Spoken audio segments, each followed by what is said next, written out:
जरूरी है, क्योंकि जब तक हम सीखेंगे नहीं तब तक हम नेटवर्क मार्केटिंग में बड़ा नहीं कर सकते, राइट? तो मैं थोड़ा सी स्क्रीन शेयर कर लेता हूं।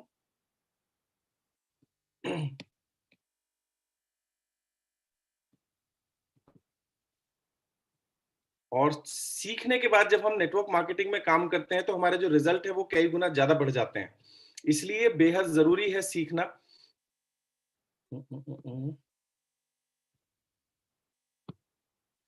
मेरे स्क्रीन शेयर हो गए? जी सर। ग्रेट। दोस्तों, आज का जो हमारा पहले दिन का टॉपिक है वो है हु आर यू। हम कौन हैं या मैं कौन हूं। एक्चुअली हम बहुत पावरफुल हैं, लेकिन हमें अपनी पावर के बारे में अंदाजा नहीं होता। इसके करके हम जो कर सकते हैं वो नहीं कर पाते। तो चूंकि समय हमारे पास कम है, इसलिए मैं सीधे प्रेजेंटेशन के ऊपर जाऊंगा। आप वास्तव में कौन हैं और क्या चाहते हैं, आज के इस ट्रेनिंग सेशन में हमें पता लगेगा। और इस ट्रेनिंग सेशन का नाम है आरंभ सीरीज 1। दोस्तों, first step towards your dream, हमारे सपनों की तरफ हमारा पहला कदम।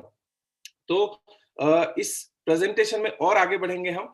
दोस्तों, यहाँ कुछ फोटोग्राफ्स मैं आप लोगों के साथ शेयर करूंगा। कुछ ऐसी पर्सनैलिटी, कुछ ऐसी ह्यूमन बींग्स जो सदा हमारे लिए प्रेरणा का स्रोत रहे हैं। सबसे पहला फोटो है हमारे पास डॉक्टर एपीजे अब्दुल कलाम जी का, जो हमारे देश के राष्ट्रपति भी रह चुके हैं। दोस्तों, राष्ट्रपति को प्रथम व्यक्ति बोला जाता है देश का, और ये सफलता उन्होंने हासिल करी। साउथ के एक छोटे से गांव में इनका जन्म हुआ। बहुत मुश्किलों से इन्होंने पढ़ाई लिखाई करी और आगे चलकर ये एक बहुत बड़े साइंटिस्ट बने। यानी बचपन में इनके पास सारी वो परेशानियां थी जो किसी एक आम व्यक्ति के पास होती हैं, लेकिन उन सभी परिस्थितियों को क्रॉस करते हुए उन्होंने अपने दम पे, अपनी मेहनत के दम पे वो मुकाम हासिल किया जो किसी भी देश के लिए सबसे बड़ा मुकाम होता है, यानी वो राष्ट्रपति बने। दोस्तों, ये फोटोग्राफ मैं आप लोगों के साथ क्यों शेयर कर रहा हूं, उसके पीछे एक लॉजिक है। हम सभी लोग महान और सफल बनना चाहते हैं, लेकिन क्या ऐसा होता है कि हम महान या सफल नहीं बन पाते? तो सबसे पहले जानेंगे इन सफल व्यक्तियों के बारे में, ये कैसे सोचते हैं। दूसरी जो पर्सनैलिटी मैं आप लोगों के बीच में शेयर कर रहा हूं दोस्तों, उनका नाम है माइकल फेल्प्स। माइकल फेल्प्स किसी भी एथलीट के लिए, कोई भी एथलीट, अगर कोई भी स्पोर्ट्स पर्सन है, उसका सपना होता है कि वो एक दिन गोल्ड मेडल जीते। और एक गोल्ड मेडल अगर वो जीत लेता है तो वो अपनी जिंदगी में अपने आप को सफल मानता है। दोस्तों, माइकल फेल्प्स ने एक नहीं 28 गोल्ड मेडल जीते। जी हाँ दोस्तों, बहुत सारे देश इतने मेडल नहीं जीत पाते जितने अकेले इस इंसान ने मेडल जीते हैं। अलग अलग कैटेगरी में स्विमिंग की 28 मेडल जीते हैं दोस्तों। और ये कारनामा उन्होंने एक सबसे बड़ी विपरीत परिस्थिति के साथ किया। हर साल जब ये बचपन में थे तो इनको मेडिकल चेकअप करवाना पड़ता था।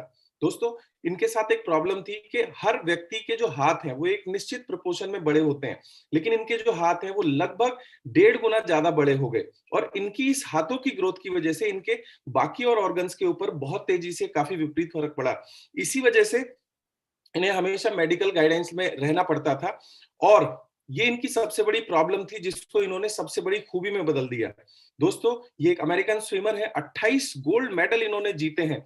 और इनके बारे में अगर मैं आपको बताऊं, 16 साल इन्होंने 8 घंटे की रोजाना प्रैक्टिस करी है पानी के अंदर। और मैं आपको एक मजे की बात बताऊं, मेडिकल साइंस का कहना यह है कि 4 घंटे से ज्यादा अगर कोई पानी में एक साथ रहता है तो उसकी स्किन खराब होनी शुरू हो। सभी लोगों ने अक्सर देखा होगा, जब हम पानी में खेलते हैं तो हमारी स्किन फूली फूली सी हो जाती है, राइट? बट ये शख्सियत रोजाना 16 साल 8 घंटे मील, ये हर हफ्ते तैराकी किया करते थे। दोस्तों, अगर इनके बारे में थोड़ा सा और समझेंगे, एक आम आदमी 2 से 3 हजार कैलोरी इंटेक करता है। यानी हम जो खाना खाते हैं वो कैलोरी 2 से 3 हजार कैलोरीज होती हैं। बट माइकल फेल्प्स 12,000 कैलोरी रोजाना इंटेक करते थे और उसे बर्न करते थे। एक आम आदमी के लिए दोस्तों ये सोचना भी संभव नहीं है। इसके साथ ही साथ बीजिंग ओलंपिक में 2008 में इन्होंने 8 गोल्ड मेडल जीते। दोस्तों, 8 गोल्ड मेडल किसी भी देश के लिए बहुत बड़ा खिताब हो सकता है, लेकिन माइकल फेल्प्स ने अकेले ये मेडल जीते। तो एक पत्रकार ने इनको बोला कि यू आर वेरी लकी, आप सारे मेडल जीत गए। तो माइकल फेल्प्स ने उसको एक बात बोली कि अगर तुम भी 16 साल रोजाना 8 घंटे प्रैक्टिस करो तो तुम भी मेरी तरह लकी बन सकते हो, और इस दुनिया का कोई भी आदमी अगर इतनी प्रैक्टिस करेगा तो वो लकी बन सकता है। तीसरी शख्सियत दोस्तों, हमारे देश में अगर हिंदुस्तान में बात की जाए क्रिकेट की, तो क्रिकेट के भगवान कहे जाते हैं मिस्टर सचिन तेंदुलकर। और इनके खेल से ज्यादा इनकी प्रैक्टिस पॉपुलर थी। दोस्त, अगर 103 बुखार भी है तो आप सचिन तेंदुलकर को सुबह 4 बजे ग्राउंड पे पाएंगे। और जितने भी प्रैक्टिस करने वाले लोग होते थे वो इनको देखकर हैरत में रह जाते थे। नॉन स्टॉप प्रैक्टिस की है। और सचिन तेंदुलकर का कहना ये है कि आज मैं जो भी हूं उस सब के पीछे अगर मैं कोई सीक्रेट पूछना चाहे तो वो है मेरी प्रैक्टिस। दोस्तों, आज हिंदुस्तान नहीं पूरी दुनिया में डॉन ब्रेडमैन के बाद अगर किसी आदमी का नाम लिया जाता है तो वो है सचिन तेंदुलकर। और ये भी मुंबई के एक बहुत ही मिडिल क्लास फैमिली को बिलोंग करते हैं। इनके परिवार के पास भी कोई बड़े रिसोर्सेज नहीं थे, लेकिन इनकी ना झुकने की शख्सियत और लगातार प्रैक्टिस करने की आदत ने इन्हें दुनिया के महानतम बल्लेबाज के रूप में स्थापित किया। अगला फोटो जो मैं आप लोगों के साथ शेयर कर रहा हूं, ऐसे सफल बहुत सारे लोग हैं, लेकिन मैंने कुछ स्पेसिफिक लोगों के बारे में आपसे चर्चा क्यों करी, क्योंकि हमारा दिमाग मॉडलिंग के ऊपर काम करता है। हमारा दिमाग एग्जाम्पल से सीखता है। आज की डेट में अगर किसी भी यूथ के बारे में बात की जाए, अगर कोई मार्शल आर्ट सीखना चाहता है तो सबसे पहले फोटो लेके आता है वो ब्रूस ली का। जी हाँ दोस्तों, मार्शल आर्ट की दुनिया में एक अनोखा नाम। ऐसा कहा जाता है कि अगर आपको ब्रूस ली की मूवीज देखनी है तो उनके जो सीन्स होते थे उनको स्लो मोशन में दिखाया जाता था, क्योंकि एक्चुअल स्पीड में आप उन्हें नोटिस नहीं कर सकते। ये 11 सेकंड के अंदर 15 पंच मारते थे और एक किक मारते थे। जो इनके सामने खड़ा होता था उसे समझ में नहीं आता था ये कब आएगा, कहां से आएगा और क्या मारेगा। दोस्तों, ये फुर्ती, ये स्पीड उन्हें फ्री में नहीं मिली। उसके लिए इन्होंने बहुत खतरनाक लेवल पे रोजाना 8 घंटे की प्रैक्टिस की। लगभग 15 एक ये 1 सेकंड में 15 पंच मारते थे और रोजाना 5000 पंच और 5000 किक की प्रैक्टिस किया करते थे। दोस्तों, ये अपनी प्रैक्टिस को लेकर के इतने जुनूनी थे कि इन्होंने अपना स्वेटिंग ग्लैंड, यानी पसीनों से जो पसीने निकलते हैं वो वाली ग्रंथि अपने शरीर से निकलवा दी थी, क्योंकि इतने टफ प्रैक्टिस के बाद ओवर स्वेटिंग की संभावनाएं बढ़ जाती हैं, बॉडी डिहाइड्रेट हो सकती है, तो इन्होंने स्वेटिंग ग्लैंड ही निकलवा दिया। इन सभी लोगों में एक बात कॉमन है, ये बहुत ही पागल और बहुत ही जुनूनी है।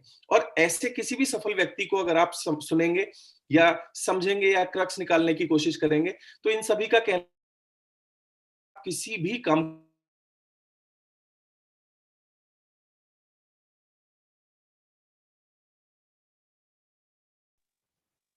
के साथ, सीखने के जुनून के साथ किसी भी काम को 10,000 घंटे दे सकते हैं, यानी 10 साल का समय दे सकते हैं, तो हम भी इसी तरीके से सफल हो सकते हैं। बट एक प्रॉब्लम है दोस्तों, ये सब कुछ संभव हो सकता है एक बड़े सपने के साथ। और हमारे आसपास बहुत सारे लोग आपको ऐसे भी देखने को मिलेंगे जिनके कोई ड्रीम्स नहीं है, कोई सपने नहीं है। वो अक्सर आपको ब्लेम करते हुए मिलेंगे, मेरे साथ ये प्रॉब्लम, मेरे साथ वो प्रॉब्लम। दोस्तों, ब्रूस ली के बारे में अगर मैं बात करूं, उनकी आईसाइट उनकी जो आईसाइट थी वो -9 डिग्री सेल्सियस थी। अगर वो कॉन्टैक्ट लेंस यूज ना करें तो वो सामने खड़े हुए आदमी को भी नहीं देख सकते। और उससे भी बड़ी चैलेंज, उनके जो दोनों पैर थे उसमें लगभग 2.5 इंच का गैप था। एक पैर दूसरे पैर से 2.5 इंच छोटा था। इस तरह की सिचुएशन में हर आदमी का पैर छोटा मोटा, छोटा या बड़ा होता है, लेकिन 2.5 इंच छोटा या बड़ा होने का सीधा फर्क पड़ता है रीढ़ की हड्डी के ऊपर। दोस्तों, मार्शल आर्ट तो छोड़ दो, ऐसा आदमी बहुत लंबे समय तक खड़ा भी नहीं रह सकता। उनका ड्रीम था कि वो यूएस आर्मी ज्वाइन करें, लेकिन यूएस आर्मी ने रिजेक्ट कर दिया, तो उन्होंने अपना नया ड्रीम बनाया और उसके ऊपर काम करना शुरू किया। ऑल्दो वो समाज को बोल सकते थे कि देखो मेरे साथ कितने सारे चैलेंजेस हैं, बट सफल और असफल लोगों में जो सबसे पहला अंतर होता है दोस्तों, वो होता है कि ये जो जुनूनी लोग हैं ये गिव अप नहीं करते, लेकिन असफल लोग, चूंकि सपना इतना बड़ा नहीं होता, तो वो पहले से ही अपने आसपास की परिस्थितियों को कोसना शुरू कर देते हैं, विक्टिम की भूमिका में आ जाते हैं और वो अपनी असफलता का ठीकरा या तो इस दुनिया के ऊपर या अपलाइन के ऊपर या कंपनी के ऊपर या किसी के ऊपर भी मर देते हैं। वो अपने लाइफ की रिस्पॉन्सिबिलिटी नहीं लेते हैं। वैसे मैं आपको एक बात आप लोगों से शेयर करना चाहता हूं। हम सभी human beings, we all are the part of God. हम सभी उस भगवान का, उस खुदा का, उस वाहे गुरु का हिस्सा है। दोस्त, उसने हमें बनाते समय अपना एक अंश हमारे अंदर डाल दिया, which is called subconscious mind.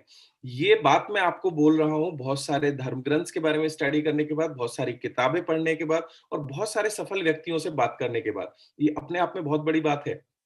यानी हम एक दूसरे के अंदर, हम सभी लोगों के अंदर उस ऊपर वाले का कुछ ना कुछ अंश है। इसलिए कुछ लोग जब आपसे बात करते हैं तो प्रभु बोलते हैं। यानी हम सभी लोग उस ऊपर वाले की क्रिएचर है, और ऊपर वाला जब भी कोई चीज बनाता है तो बहुत परफेक्ट तरीके से बनाता है, वो कुछ भी गलत नहीं बनाता।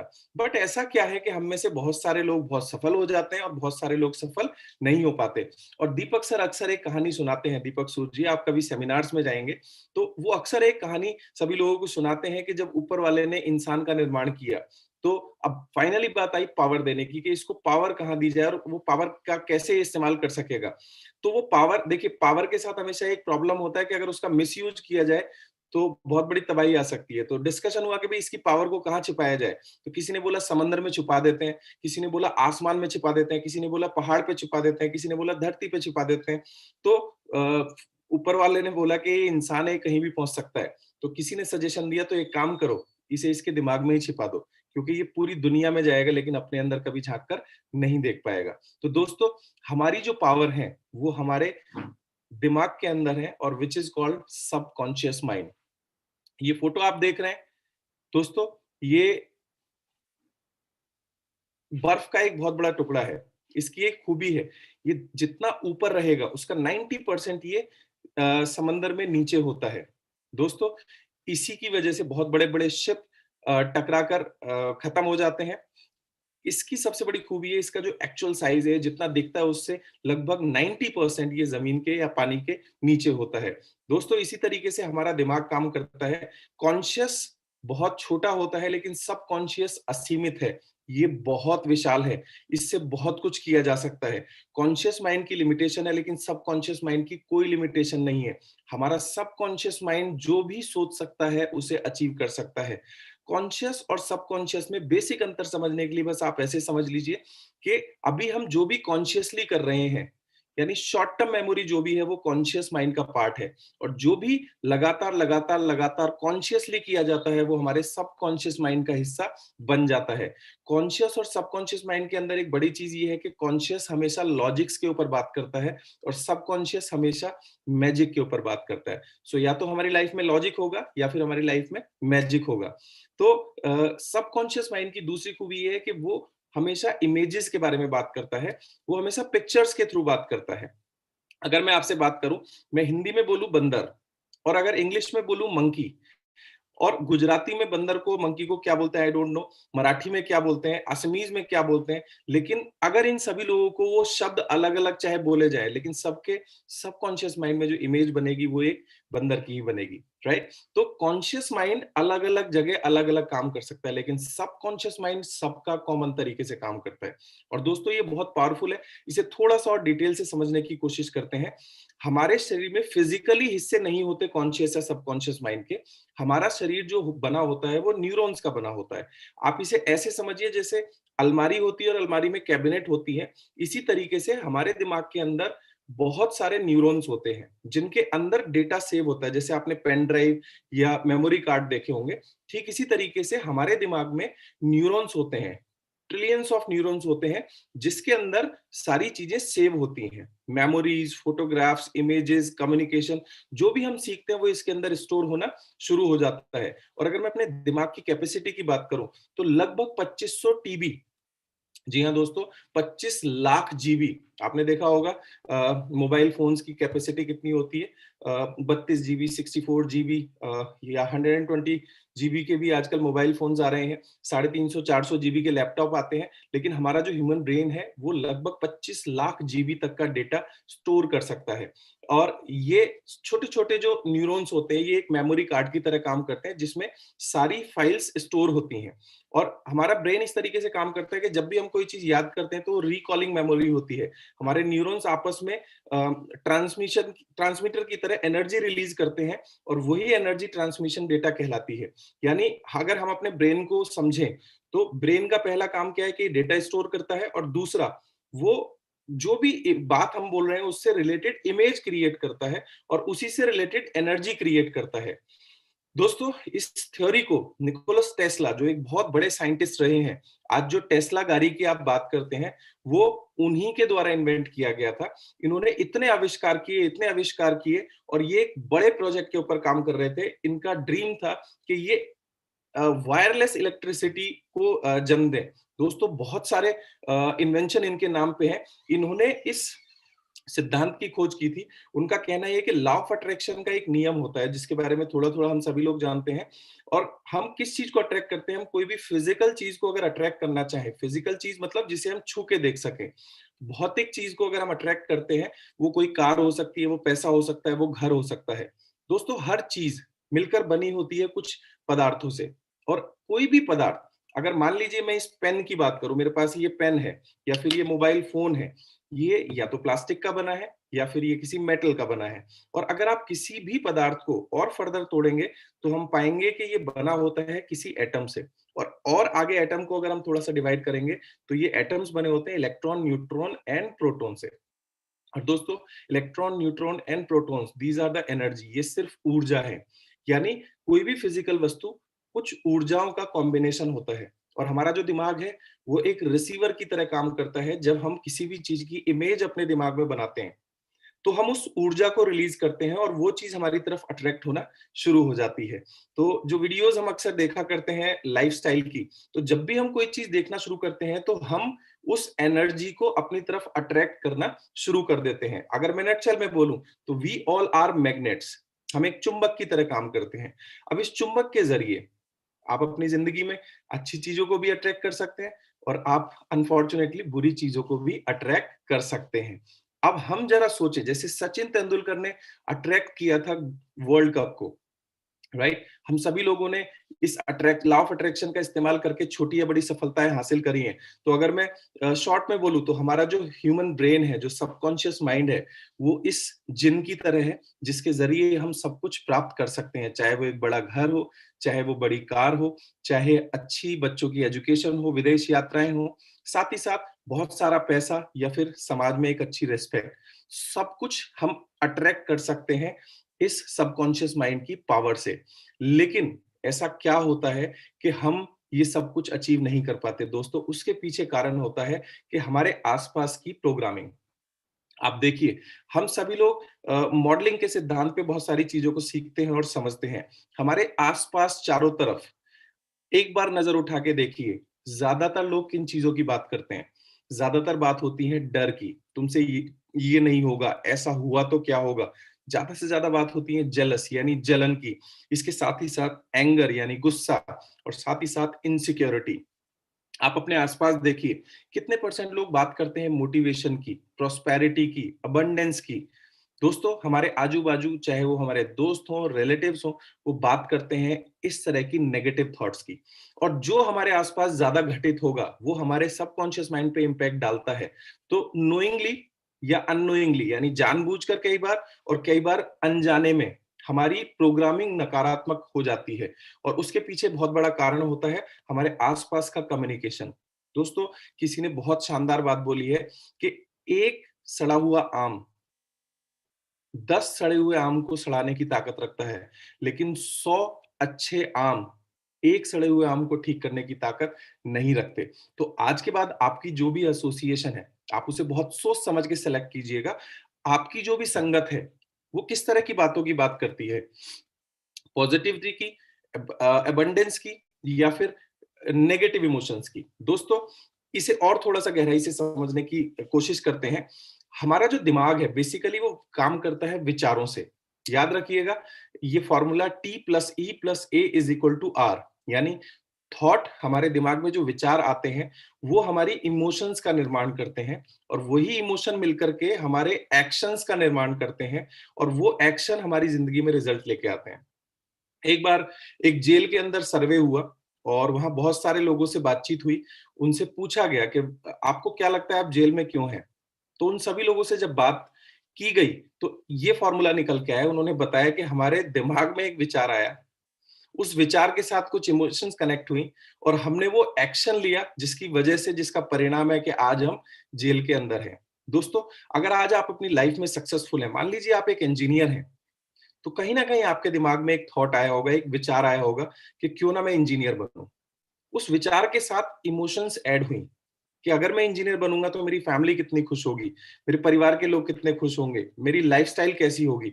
और उस इमोशन के साथ आपने एक्शन लेना शुरू किया, यानी आपने उन सब्जेक्ट्स को चूज़ किया जो इंजीनियर बनने के लिए ज़रूरी होते हैं। आपने उस कॉलेज में एडमिशन लिया और फाइनली रिजल्ट क्या है? आप एक इंजीनियर हैं।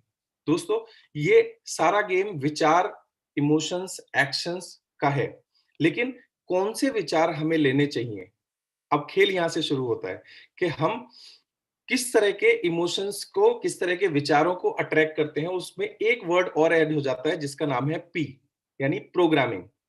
दोस्तों, P plus T plus E plus A equal to R, यानी हमारी जो प्रोग्रामिंग होती है वो हमारे अंदर विचार पैदा करने की ताकत रखती है। आप अक्सर देखिए, हम सब लोग प्रोग्राम्ड मशीन हैं।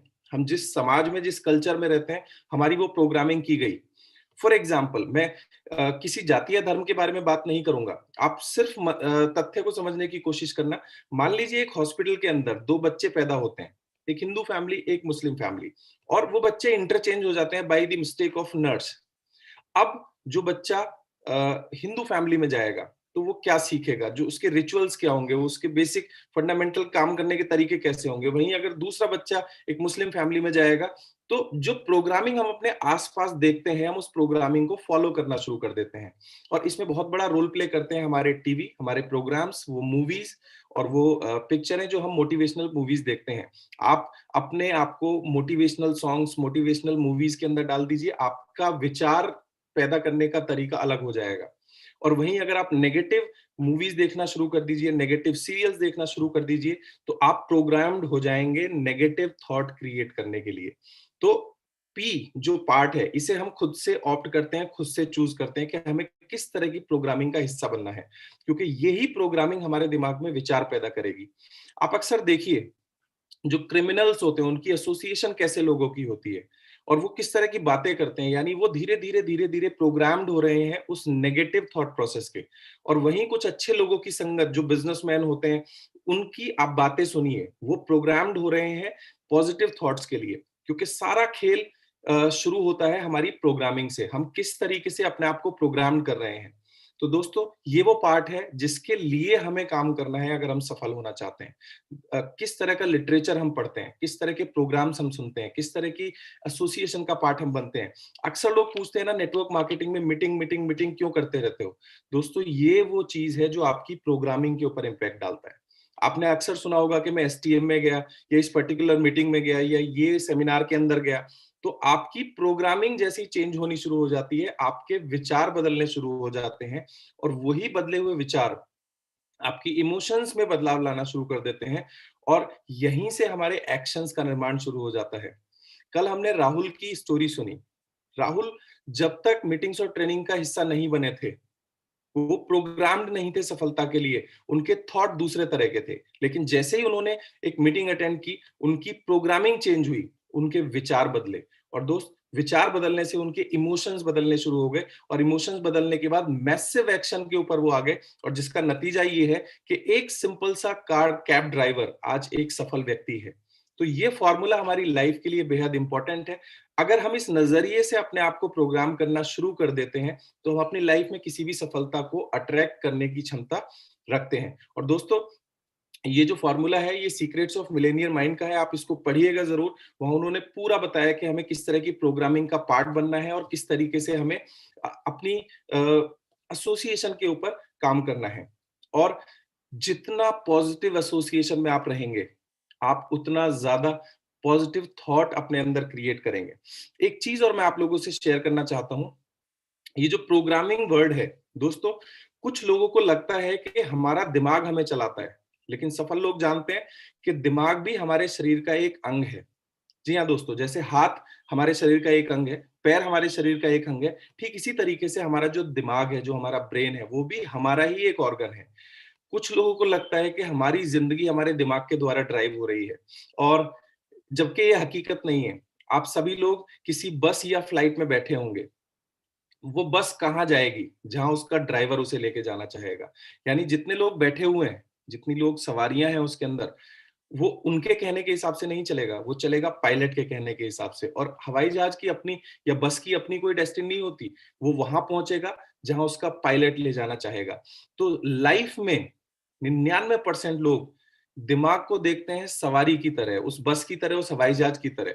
वो डिपेंडेंट होते हैं उस पायलट के ऊपर, जहां वो लेके जाएगा वहां वो जाएंगे। और ये 1% लोग जो है दोस्तों, ये अपनी प्रोग्रामिंग को रिकंडीशन करके वो अपनी लाइफ के पायलट खुद बन जाते हैं। यानी अब वो वहां जाएंगे जहां वो जाना चाहते हैं। अब डिप्रेशन के किसी भी मरीज से अगर बात करेंगे, वो घुटने टेक चुके हैं अपनी प्रोग्रामिंग के ऊपर। और सॉरी टू से, हम में से 99% लोगों की जो आसपास की एसोसिएशन है, वो भी उसी नकारात्मक प्रोग्रामिंग का पार्ट है। हम में से ज्यादातर लोग एक ऐसे समाज में रहते हैं जहां हमें ऐसा लगता है कि हमारे हाथ में कुछ भी नहीं है, जो होगा वो तो हमारे साथ होगा ही होगा। तो दोस्तों, इस तरह की एसोसिएशन, इस तरह की ट्रेनिंग्स, इस तरह की बुक्स हमें वापस अपनी जिंदगी की कमांड हमारे ऊपर लाकर देती हैं। तो आज के बाद एक कमिटमेंट मैं आप सब लोगों से चाहता हूं, आज के बाद हमारी लाइफ के पायलट कौन है, हम या ये दुनिया? आई होप आप सभी लोग क्लियर हो गए होंगे इस प्रेजेंटेशन के बाद। आज से हम अपनी लाइफ के खुद से पायलट हैं, यानी कोई भी परिस्थिति हमारे ऊपर असर नहीं डाल सकती जब तक कि हम ना चाहें। एपीजे अब्दुल कलाम जी के लाइफ को अगर आप देखें, सचिन तेंदुलकर की लाइफ को अगर हम देखें, या ब्रूस ली की लाइफ को अगर हम देखें, या माइकल फेल्प्स की लाइफ को अगर हम देखें, तो ये अपनी लाइफ के पायलट खुद थे। जबकि बहुत सारे लोग अपनी लाइफ के पायलट खुद नहीं होते हैं। तो programming plus thought plus emotions plus action is equal to result. और ये जो मैंने सारा डिस्कशन किया, ये मॉडलिंग का पार्ट था, क्योंकि हमारा जो ह्यूमन ब्रेन है वो सीखता है मॉडलिंग से। आप अगर एक आईएएस बनना चाहते हैं तो आपने किसी आईएएस को देखा होगा, उसके लाइफस्टाइल को देखा होगा। आप एक डॉक्टर अगर बनना चाहते हैं तो आपने उस डॉक्टर के लाइफस्टाइल को देखा होगा। आप अगर एक टीचर बनना चाहते हैं तो शायद आपके समाज में प्रोग्रामिंग की गई होगी कि भाई तुम्हारी क्षमताएं इतनी हैं और तुम्हारी क्षमताओं के हिसाब से ये कैरियर तुम्हें बिल्कुल सूट करेगा। और ऐसा ही मेरे साथ भी हुआ था। जब तक मैंने ये एजुकेशन का पार्ट नहीं बना, तो मुझे लगा कि भाई मेरी क्षमताएं इतनी है कि मैं एक इंजीनियर बन सकता हूं। तो मैंने अपने आप को उसी तरीके से प्रोग्राम किया। फिर मेरे अंदर इसी तरह के विचार आने शुरू हुए, फिर इमोशंस बनी और मैंने एक्शन लिया और मैं एक इंजीनियर बन गया। लेकिन जब मैं नेटवर्क मार्केटिंग की एजुकेशन के अंदर आया तो मैंने रीप्रोग्राम किया अपने आप को, तो मैं वहां से ये बन गया। सिंपल फॉर्मूला है, इसी के ऊपर हमें आगे काम करना है। और दोस्तों याद रखिएगा, हमारी लाइफ में हमारा इनकम, हमारी सफलता और हमारी रिलेशनशिप, तीनों इसी फॉर्मूले के ऊपर आधारित होती हैं। और एक चीज और, जैसे आप पर्सनल लाइफ में रिलेशनशिप में होते हैं, वैसे ही आप प्रोफेशनल लाइफ में होते हैं। यानी जैसे आप फैमिली में होंगे वैसे ही वेस्टीज में होंगे। जिस तरह के रिलेशन आपके पर्सनल लाइफ में होंगे, उसी तरह के रिलेशनशिप आपके वेस्टीज में, अपलाइन या डाउनलाइन के साथ होंगे।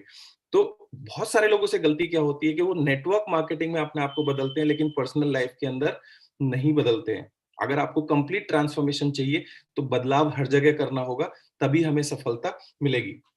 एक चीज मैं यहाँ थोड़ा सा और क्लेरिफाई करना चाहूंगा। हमारी जो सफलता है, हमारी जो इनकम है, ये हमारे जो रिलेशनशिप है, वो डिपेंड करते हैं दोस्तों ब्लूप्रिंट के ऊपर। ब्लूप्रिंट आपने देखा होगा, अक्सर जब किसी बड़ी इमारत का निर्माण किया जाता है तो पहले वो ब्लूप्रिंट हमारे पेपर पे आता है। यानी जो भी कुछ बनेगा उस ब्लूप्रिंट के अकॉर्डिंग ही बनेगा, जिसे हम फाइनल नक्शा भी बोलते हैं कुछ लोग। और ब्लूप्रिंट से ही हमारी जिंदगी में सफलता, पैसा और रिलेशनशिप आती है। और ब्लूप्रिंट को बताने के लिए दो टर्म जरूर याद रखिएगा, थर्मोमीटर एंड थर्मोस्टेट। हम सभी लोगों ने एयर कंडीशन या फ्रिज को काम करते हुए देखा होगा। दोस्तों अक्सर क्या होता है कि एक निश्चित तापमान तक उसे ले जाया जाता है और उसके बाद उसका कंप्रेसर बंद कर दिया जाता है। तो किसी भी फ्रिज के अंदर या किसी भी एयर कंडीशन के अंदर, जहाँ जो भी मशीन जहां टेम्परेचर कंट्रोल करती है, वहां इन दो चीजों का बहुत बड़ा रोल प्ले होता है। आप किसी ओवन की बात करेंगे, किसी किसी भी ऐसे इंस्ट्रूमेंट की बात कीजिए जहां तापमान को रेगुलेट करना होता है, वहां पे दो चीजें चाहिए होती हैं, थर्मोमीटर एंड थर्मोस्टेट। दोस्तों हमारी लाइफ में भी ये बहुत इंपॉर्टेंट है। हम में से ज्यादातर लोगों का ब्लूप्रिंट फिक्स होता है। बड़ी मजे की बात आप लोगों से शेयर कर रहा हूं। और कभी भी देखिएगा, लाइफ में हमारी सफलता, हमारी इनकम सिर्फ डिपेंड करती है कि हमारा ब्लूप्रिंट उस सफलता को किस लेवल तक सेट किया गया है। जैसे मान लीजिए आप किसी एयर कंडीशन का तापमान फिक्स करते हैं 17 डिग्री सेल्सियस, तो दोस्तों उसका कंप्रेसर और होना जाता है, ऑन हो जाता है, और जब तक कूलिंग करता है, जब तक के उस कमरे का तापमान 17 डिग्री सेल्सियस नहीं पहुंच जाता। और जैसे ही वो टेम्परेचर 17 डिग्री हो जाता है, तो वो कंप्रेसर बंद कर दिया जाता है। और इस काम को कौन करता है? थर्मोस्टेट।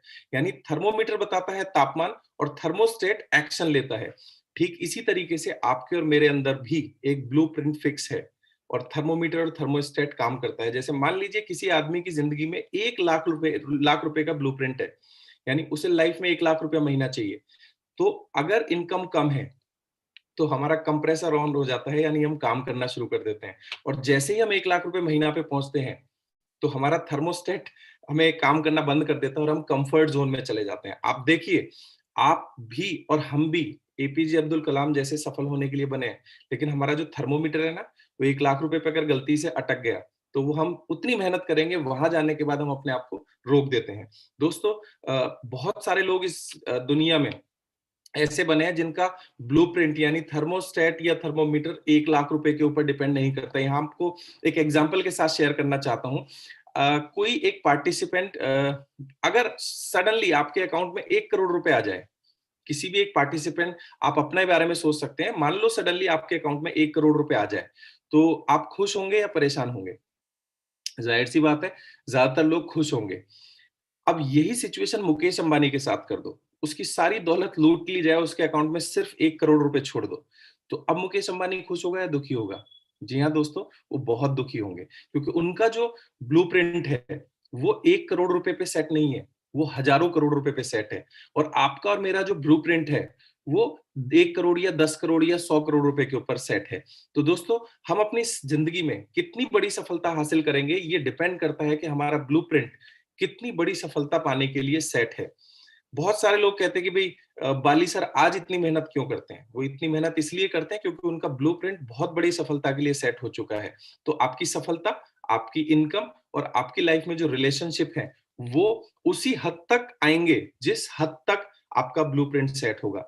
आगे एक्सरसाइजेज में, आगे ट्रेनिंग्स में हम इसके बारे में बहुत विस्तार से चर्चा करेंगे, लेकिन आज आपको एक कॉन्सेप्ट पता लग गया होगा कि हमारी लाइफ में कितनी बड़ी सफलता हमें मिल सकती है। दोस्तों, आगे बढ़ते हैं इस टॉपिक के ऊपर। इसके साथ ही साथ एक बहुत बड़ा सिद्धांत जिसे हम मैस्लोज थ्योरी बोलते हैं, वो हमारी लाइफ में बहुत इम्पैक्ट डालता है। ये सभी बातें मैं आप लोगों से क्यों शेयर कर रहा हूँ? ये सिर्फ इसलिए शेयर कर रहा हूँ कि हम में से ज्यादातर लोगों को क्या लगता है कि जो नौकरी हम कर रहे हैं वो हमारी ग्रोथ के लिए, सफलता के लिए सफिशिएंट है। जो छोटा मोटा बिजनेस हम कर रहे हैं वो हमारे लिए सफल है। ऐसा नहीं है दोस्तों, इस दुनिया में बहुत बड़ा कुछ करने के लिए है। अभी तो अभी अभी सिर्फ शुरुआत हुई है। हम कितना बड़ा कर सकते हैं, कितना बड़ा पोटेंशियल हमारे अंदर छिपा हुआ है, आज हम उसके बारे में बात कर रहे हैं। हम किस लेवल तक जा सकते हैं, अभी गए हैं या नहीं गए कोई मायने नहीं रखता, लेकिन हम कहां तक जा सकते हैं, आज के सेशन का जो पॉइंट है वो ये है। दोस्तों, एक मैस्लोज थ्योरी होती है, इसे मैस्लोज हायरार्की ऑफ नीड्स भी बोला जाता है, इसे ह्यूमन लाइफ ट्रायंगल भी बोला जाता है, अलग अलग नाम से इसे जाना जाता है। ये एक बहुत ही अमेजिंग थ्योरी है जो हम सभी ह्यूमन बीइंग्स के ऊपर एप्लीकेबल होती है। आप सभी लोग देख रहे होंगे, यहाँ एक ट्रायंगल है और सबसे नीचे जो डार्क ग्रीन लाइन है उसमें फिजियोलॉजिकल नीड लिखा गया है। आगे बढ़ते हैं तो हल्का सा ग्रीन एक पट्टी है जिसमें सेफ्टी है, फिर लव एंड बिलोंगिंग है, फिर एस्टीम है और फिर सेल्फ एक्चुअलाइजेशन है। दोस्तों, आप और मैं, हम सभी जो ह्यूमन बीइंग्स हैं, वो इसी ट्रायंगल के हिसाब से आगे बढ़ते हैं। जी हाँ दोस्तों, हम इसी ट्रायंगल की तरफ आगे बढ़ते हैं। हम जो ह्यूमन बीइंग्स होते हैं, हमारी सबसे पहली प्रायोरिटी होती है फिजियोलॉजिकल रिक्वायरमेंट, यानी खाना, पीना और रहना। दोस्तों, सबसे पहले कोई भी इंसान जो सोचता है वो खाने के और पानी के बारे में सोचता है। आप देखिएगा, इस दुनिया में ऐसे बहुत सारे लोग हैं जिनको ये खाना पीना भी नसीब नहीं है। लगभग 50 टू 60% पॉपुलेशन दुनिया की ऐसी है जिन्हें नहीं पता कि अब खाना खा लिया, अगले दिन हमें खाना मिलेगा या नहीं मिलेगा। दोस्तों, बहुत सारे लोग ऐसे हैं, राजस्थान के कुछ ऐसे गांव हैं जिन्हें पीने का पानी लाने के लिए कितने किलोमीटर पैदल जाना पड़ता है। मोर देन 60% लोग ऐसे हैं जिनको अभी ये फिजियोलॉजिकल रिक्वायरमेंट पूरी करने में दिक्कत होती है। तो आई होप हम सभी लोग जितने भी इस मीटिंग के अंदर हैं, we should say thanks to God, और हमारे पेरेंट्स को हमें धन्यवाद बोलना चाहिए कि आज हमारी पहली रिक्वायरमेंट लाइफ की पूरी हो चुकी है। दोस्तों, आप YouTube के ऊपर वीडियोस देखेंगे, अफ्रीका में ऐसे ऐसे बच्चे भी हैं जो भैंस गोबर करती है उसमें से गेहूं के दाने निकाल निकाल के खाते हैं। इस लेवल की गरीबी और भुखमरी इस पूरी दुनिया के अंदर मौजूद है। दोस्तों, जैसे ही हमारी फिजियोलॉजिकल नीड पूरी हो जाती है तो हमारा अगला स्टेप होता है सेफ्टी की तरफ। यानी जैसे ही हमने अपनी फिजियोलॉजिकल नीड पूरी कर ली तो हम अपने लिए घर देखना चाहते हैं। अब वो घर कैसा हो सकता है, लेकिन हमें एक छत चाहिए होती है जहां आंधी, तूफान, बरसात से हम अपने आप को सेफ रख सकें। हमारा दिमाग इसी तरीके से काम करता है। और तीसरी स्टेज होती है दोस्तों, जब हमारे पास खाने पीने के लिए पर्याप्त मात्रा में होता है, जब हमारे पास सेफ्टी होती है। तीसरी चीज जो हमें चाहिए होती है वो चाहिए होती है लव एंड बिलोंगिंग्स, यानी कोई ऐसा रिलेशनशिप जहां हम अपने आप को एक्सप्रेस कर सकें, हम बात कर सकें। ये हमारी तीसरी सबसे बड़ी रिक्वायरमेंट होती है। और जैसे ही हमारी ये तीसरी जरूरत पूरी हो जाती है तो दोस्तों हम आगे बढ़ते हैं एस्टीम की तरफ, यानी फीलिंग ऑफ अकम्प्लिशमेंट, जहां हम ऐसा बोल पाए कि भाई हमने अपनी जिंदगी में बहुत सारी सफलता हासिल कर ली है। दोस्तों, आप मोटरसाइकिल पे भी गुजारा कर सकते हैं और आपको होंडा सिटी भी चाहिए और मर्सिडीज भी चाहिए। ये जो जोन है दोस्तों, एस्टीम जोन, यहाँ मैं बात कर रहा हूँ सभी सपनों की जो आपने पूरे कर लिए। अगर आपको मर्सिडीज का ड्रीम है, आप मर्सिडीज ले सकते हैं। कल मेरी एक सज्जन से मुलाकात हुई, उन्होंने उन्हें फॉर्च्यूनर बहुत पसंद है, तो फॉर्च्यूनर ले सकते हैं। ये वो जोन होती है जहां हम अपने सभी सपनों को पूरा कर सकते हैं, राइट। और आज हम जो नौकरी या बिजनेस कर रहे हैं, क्या उससे हम अपने सभी सपनों को पूरा कर सकते हैं? शायद नहीं। तो हमें अपनी लाइफ में एक बार देखना पड़ेगा कि हम कौन से पायदान तक, आज जो हम नौकरी कर रहे हैं या बिजनेस कर रहे हैं या कोई भी काम कर रहे हैं, हम अपनी जिंदगी के कौन से पड़ाव तक पहुंच सकते हैं उस जॉब के जरिए या उस बिजनेस के जरिए। और दोस्तों, लास्ट जोन होती है एक इंसान की, उसे बोलते हैं सेल्फ एक्चुअलाइजेशन, यानी वो कुछ ऐसा करके दिखाता है जिसकी वजह से दुनिया के ऊपर इंपैक्ट आता है, दुनिया के ऊपर फर्क पड़ता है और पूरी दुनिया आपको पहचानने लगती है। और ये वो लोग होते हैं, एक बुक है बहुत शानदार, उस किताब का नाम है who will cry when you die. दोस्तों, ये वो लोग होते हैं जो किसी से कुछ लेते देते नहीं है, लेकिन जब वो इस दुनिया को छोड़ के जाते हैं तो लोग रोते हैं उसके लिए, यानी उन्होंने लाइफ में ऐसा कुछ दुनिया के लिए किया होता है। और ये बहुत नॉमिनल लोग होते हैं, 0.1% लोग होते हैं। You talk about mother Teresa, आप बात कीजिए डॉक्टर एपीजे अब्दुल कलाम जी के बारे में, आप बात कीजिए सचिन तेंदुलकर के बारे में, आप बात कीजिए महात्मा गांधी के बारे में। दोस्तों, ये वो 0.1% लोग हैं जो अपनी लाइफ की पहली, दूसरी, तीसरी, चौथी और पांचवी जोन में पहुंच पाते हैं। आज के सेशन का उद्देश्य है कि हम कम से कम पांचवें जोन में जाने के प्लान तो करें। हम सभी लोगों को उतना पावरफुल बनाया गया है कि हम अपनी लाइफ में फिफ्थ जोन तक जा सकते हैं। आज जो बिजनेस या जॉब हम करते हैं, जिस मेंटल प्रोग्रामिंग का हम लोग पार्ट हैं, क्या वो प्रोग्रामिंग हमें उस पांचवी जोन तक ले जाने में मदद करेगी? यदि नहीं, तो इस ट्रेनिंग के अंदर, ये 15 दिन का जो कोर्स होगा, हम मिलकर डिस्कस करेंगे। बिकॉज परफेक्ट कोई भी नहीं है, हम सब लोग मिलकर इस बिजनेस में, इस लाइफ में सब कुछ सीख रहे हैं। तो हम अगले 15 दिन में सीखेंगे कि कैसे हम अपनी लाइफ में फिफ्थ जोन को अचीव करें, कैसे हम अपने सभी सपनों को पूरा करें। मैं अगर बात करूं तो 50 to 60% लोग ऐसे हैं जो भी पहली सिचुएशन में जाने में ही सक्षम नहीं है। और अगर बात करें तो अगले 10% लोग ऐसे हैं जो सेकंड स्टेज तक पहुंचे हैं। और दोस्तों, लगभग 90% लोग ऐसे हैं जो सिर्फ लव एंड बिलोंगिंग्स पूरी कर पाते हैं और अपने सपनों को पूरा कर पाते हैं। और लगभग 9%, बल्कि इनफैक्ट मैं तो कहूंगा 9.99% लोग ऐसे होते हैं इस दुनिया में जो एस्टीम जोन तक पहुंच पाते हैं। और 0.1% लोग वो होते हैं जो सेल्फ एक्चुअलाइजेशन जोन में पहुंच पाते हैं। और पहुंचने की बात तो छोड़ दीजिए दोस्तों, सिर्फ इतना सोच लेना भी एक बहुत बड़ी सफलता होती है कि हम लोग उस जोन में पहुंच सकते हैं। और हमारी जिंदगी में कोई ना कोई घटना ऐसी होती है जो इम्पैक्ट डालती है और हमें एक बार सोचने पर मजबूर कर देती है कि क्या हम वो बनने के लिए बने हैं जो आज हम हैं, या हम कुछ बड़ा कर सकते हैं। तो दोस्तों, सबसे पहले तो मैं इनवाइट करता हूं आप सभी लोगों को, हम सब लोग मिलकर चलेंगे इस फिफ्थ जोन की तरफ। और वो संभव है सिर्फ और सिर्फ आपके और मेरे जैसे लोगों के लिए। 100% कुछ भी फिक्स नहीं है, बट 99.9% केसेस में मैं आप लोगों के साथ एक चीज शेयर करना चाहूंगा। Network marketing is the only way जहां हम अपनी इस फिफ्थ जोन तक पहुंच सकते हैं। अक्सर आपने देखा होगा, बहुत सारे बाबा होते हैं जो कहीं भी सफल नहीं होते हैं, वो बात करते हैं मर्सिडीज बेकार है। लेकिन दोस्त, मर्सिडीज बेकार है ये बोलने के लिए पहले आपको मर्सिडीज चलाना जरूरी है। ऐसा नहीं है वो बेकार है। देखिए, कोई भी भौतिक चीज आपको एक लेवल तक खुशी देती है। जैसे मैं अगर अपनी बात करूं, मेरा ड्रीम था कि मैं मर्सिडीज चलाऊं, मैं बहुत एक्साइटेड था। लेकिन जब मर्सिडीज हमारे पास आ जाती है तो फिर हम आगे की परिकल्पना करना शुरू कर देते हैं। तो हम जब जिस चीज को बेकार बोले, पहले उससे अचीव तो कर लें। यानी फिफ्थ जोन में जाना हमारा संभव कब होगा? जब हम फोर्थ जोन को अच्छे से अचीव कर लें। तो आज मैं आप सभी लोगों को इनवाइट करता हूं इस फिफ्थ जोन की जर्नी की तरफ। और हम सभी लोगों को ऊपर वाले ने ऐसा बनाया है कि हम सब लोग फिफ्थ जोन में जा सकते हैं, बशर्ते हमें अपने आप को एक बार इस पॉजिटिव प्रोग्रामिंग का पार्ट बनने के लिए तैयार रहना होगा। दोस्तों, यूं ही नहीं सुनाता कोई आपकी सफलता की कहानियां। इस राह में अपनी हस्ती को भी कई बार मिटाना पड़ता है। यानी हम जैसा सोचते हैं, हम 100% सही नहीं है। इस दुनिया में और भी बहुत सारी चीजें हैं जो सही हैं।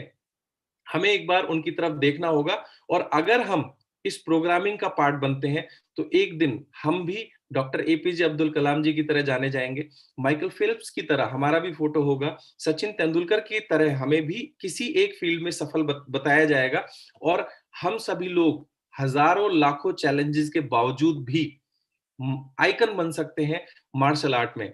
दोस्तों, ऊपर वाले ने जैसे इनको बनाया है, ठीक उसी तरीके से हमें भी बनाया है। बस अंतर है सोच का। सच और सोच में बहुत बड़ा अंतर है। जो हमारी सोच है वो सच नहीं है, सच कुछ और है, जिसे खोजने के लिए हमें अपने आप को इस प्रोफेशनल या पॉजिटिव प्रोग्रामिंग का पार्ट बनना पड़ेगा, क्योंकि प्रोग्रामिंग हमारी लाइफ में थॉट क्रिएट करती है। अगर नेगेटिव प्रोग्रामिंग होगी तो नेगेटिव थॉट आएंगे, पॉजिटिव प्रोग्रामिंग होगी तो पॉजिटिव थॉट आएंगे, और वही थॉट हमारी लाइफ में इमोशंस का निर्माण करते हैं, और यही इमोशंस दोस्तों हमें एक्शन लेने के लिए प्रेरित करते हैं। और जिस तरह के एक्शन हम लेंगे, अगर इमोशंस कमजोर हैं तो एक्शन कमजोर होंगे।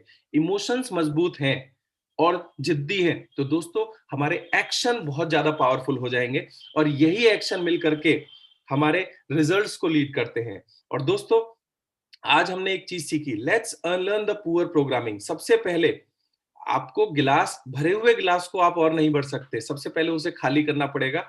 तो अगर आपको लगता है कि आपकी लाइफ में आप जो बनना चाहते थे वो बन गए, तो ये प्रेजेंटेशन आपके लिए नहीं है। और अगर आपको लगता है कि आपकी लाइफ में बहुत कुछ बड़ा और नया हो सकता है, तो सबसे पहले हमें उस पुरानी प्रोग्रामिंग को डिलीट करना होगा, अनलर्न करना होगा, यानी उसे भूलना होगा, और उसके बाद सीखना होगा एक नई प्रोग्रामिंग, जिसे पॉजिटिव या रिच प्रोग्रामिंग बोलते हैं, जो आने वाले कुछ सेशंस में आपके साथ हम लोग आपस में डिस्कस करेंगे। और यहाँ बहुत बड़ा रोल प्ले रहेगा वेस्टीज का, जो लोगों की जिंदगी में बदलाव लेकर आ रहा है और आने वाले समय में और बड़े बदलाव लेकर आएगा। तो जो हम सोचते हैं वो सच नहीं है, सच कुछ और है, जो हम आने वाले सेशंस के अंदर डिस्कवर करेंगे। With this, thank you so much. और यहीं से मैं अगली प्रोग्रामिंग की बात करता हूं। आप सभी लोग अपनी आंखों को एक बार क्लोज कर लीजिए अगले सेशन के लिए, क्योंकि ये जो सेशन रहेगा इसमें आपकी आंखें बंद रहनी जरूरी है। आंखें अगर बंद रहेंगी तो आप अपने आप से अच्छे से बात कर पाएंगे। तो प्लीज क्लोज